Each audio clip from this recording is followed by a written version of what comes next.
इकडे बघा खानावले पनवेलकरांचा जेलर आहे आणि त्याचे नियोजन करते रोहित बोराडे. रोहित दादा, तुम्ही काय सांगाल? आज जेलरची गाडी होती का फेरा होता? आज फेऱ्यासाठी आम्ही आणला होता त्याला. गाडी करायचाच विचार होता पण आम्ही फेराच मारला. काय झालं होतं एवढे दिवस जेलर बसून होता की बैलाला काय झालं होतं नक्की काय सांगाल? बैलाचा आजार पण आम्हाला सापडतच नव्हता नक्की काय आजार झालेला. नंतर बैलाला 1-2 महिने 1 महिना आम्ही आराम दिला. नंतर ते थोडा पायाला लागलेला, ते पायाचं कव्हर केलं.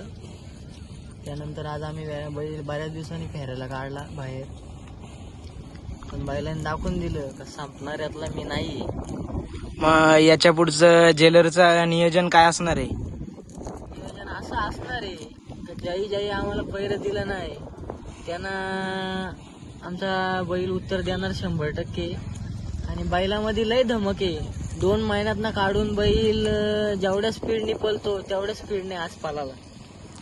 नक्कीच सुंदर असा फेरा पालाला जेलरचा. आणि जेलर सोबत कोण होता आज? जेलर सोबत रितेश संभाजी करताडे यांचा लक्ष होता सावरगावचा. काय सांगाल त्या लक्षाबद्दल? काय सांगाल तुम्ही? तो आपल्या मित्राचाच बैल आहे. तो आपण फोन केला का आपल्याला एक शब्द कधी पण बैल भेटेल. म्हणजे तुमचे घरचे संबंध आहेत का? तो आपल्या हक्काचा बैल आहे. म्हणजे कधीही देतात तुम्हाला? कधी बरं, बघा इकडे जेलर आहे आणि त्याने आमचा